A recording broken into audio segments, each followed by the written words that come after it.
Good morning. आशा है कि सभी लोग ठीक होंगे, स्वस्थ होंगे।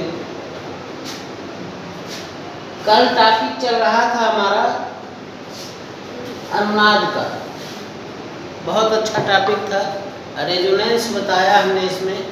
रेजोनेंस फिजिक्स की कौन सी घटना है, क्या होता है इसमें, ये बहुत अच्छी घटना कल हमने बताई थी। जब किसी वस्तु पर लगाए गए तो बाह्य बल की आवृत्ति वस्तु की स्वाभाविक आवृत्ति के बराबर या फिर पूर्ण गुणज हो जाती है, तो वस्तु में बड़े आयाम के कंपन होने लगते हैं।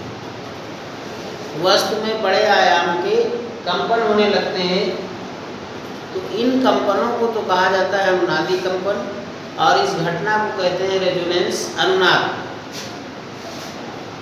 अनुनाद की घटना पर आधारित हमने 2-3 उदाहरण बताए थे। मैकेनिक्स में सबसे अच्छा उदाहरण बताया था हमने। जो मैकेनिक्स का उदाहरण है उसमें सेना का पुल पार करना। सेना मीन्स अनुशासन। जब सेना किसी पुल को पार करती है तो सैनिकों को कभी भी कदम मिलाकर चलने के लिए नहीं कहा जाता, क्योंकि यदि कहीं सैनिकों के कदमों की आवृत्ति वस्तु मतलब पुल की स्वाभाविक आवृत्ति के बराबर या पूर्ण गुणज हो गई तो वस्तु में बड़े आयाम की कंपन होगी और पुल के टूटने का खतरा बढ़ता है। तो ये रेजोनेंस से संबंधित घटना हमने कल बताई लास्ट वीडियो में, ठीक है। और आज जो आपके पास टॉपिक आ रहा है, एक बढ़िया सा टॉपिक, नया टॉपिक, वेव्स। वेव्स का मतलब है तरंगे।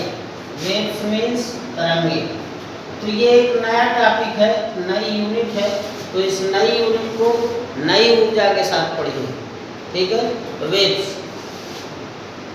तरंग किसी माध्यम में उत्पन्न वह विक्षोभ है।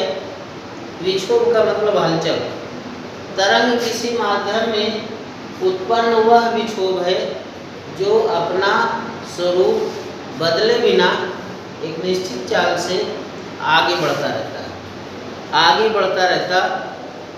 तरंगे भौतिक माध्यम के कणों की सीमित गति के द्वारा ऊर्जा का संचरण करती हैं तथा माध्यम अपने ही स्थान पर बना रहता है। ऊर्जा का संचरण तो करती हैं लेकिन माध्यम अपने ही स्थान पर बना रहता है। तो तरंगे, फिर से सुनिए, तरंगे किसी भौतिक माध्यम में उत्पन्न वह विक्षोभ है जो अपना स्वरूप बदले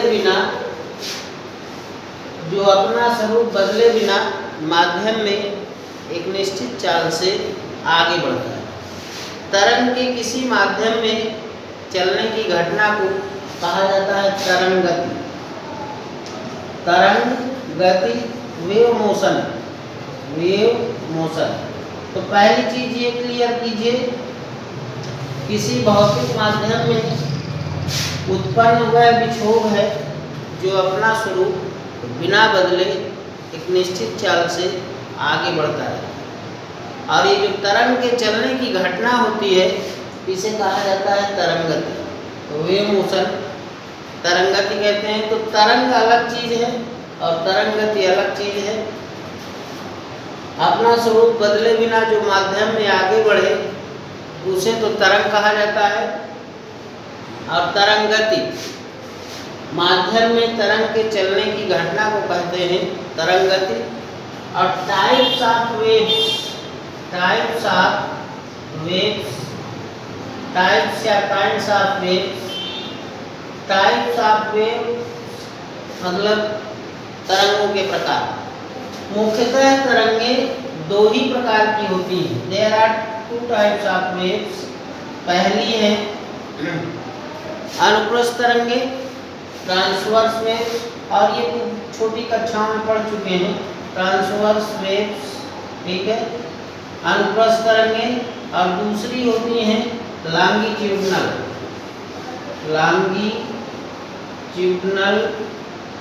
वेव्स। अनुप्रस्थ तरंगे और अनुदैर्ध्य, ये है अनुदैर्ध्य तरंगे ये है अनुदैर्घ्य तरंगे और ये हैं अनुप्रस्थ तरंगे। अनुप्रस्थ तरंगे तो बेसिकली तरंगे दो ही प्रकार की होती हैं, अनुप्रस्थ और अनुदैर्घ्य। ठीक है। जब किसी माध्यम में तरंग के संचरित होने पर, जब किसी माध्यम में तरंग के संचरित होने पर माध्यम के कण, ध्यान से सुनिएगा, दोनों में चूंकि बहुत माइनर डिफरेंस होता है, कुल मिलाकर एक शब्द का अंतर है। दोनों तरंगों में केवल एक शब्द का अंतर है, लेकिन भौतिक परिस्थितियां उससे बहुत बदल जाती हैं एक शब्द से। तो जब किसी माध्यम में तरंग के संचरित होने पर माध्यम के कण तरंग के चलने की दिशा के लंबवत, तरंग के चलने की दिशा के लंबवत कंपन करें तो फिर कहा जाता है ऐसी तरंग को ट्रांसवर्स वेव्स, अनुप्रस्थ तरंग। माध्यम के कण तरंग के चलने की दिशा के लंबवत यदि कंपन करते हैं तो फिर उसे कहते हैं ट्रांसवर्स वेव। और यहीं पर अगर हम हटा दें, लंबवत शब्द को हटा दें, अनुदिश उसी दिशा में कंपन करते हैं तो फिर इसे कहते हैं लॉन्गिट्यूडिनल वेव्स। यदि किसी डोरी को एक सिरे से बांध दिया जाए, ठीक है, और दूसरे सिरे से डोरी को झटका दिया जाए, ठीक, तो इस तरीके की तरंगे उत्पन्न होती हैं ये। ठीक है, ये अनुप्रस्थ तरंग होगी। ऊपर की तरह ये डोरी में जो तरंगे बनेगी तो कौन सी तरंग होंगी? डोरी में तरंगे जो आएंगी ये ट्रांसवर्स वेव्स हैं, अनुप्रस्थ तरंगे। अनुप्रस्थ तरंग में ऊपर की ओर जो महत्तम विस्थापन होता है ये, इसे कहा जाता है स्रंग। ठीक है, और नीचे की तरफ जो महत्तम विस्थापन होता है उसे कहा जाता है गर्त।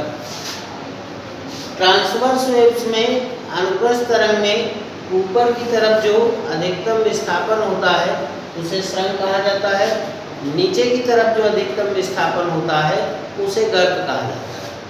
फिर से एक बात देख लीजिए, जब किसी माध्यम में तरंग के संचरित होने पर एक ही शब्द का अंतर है।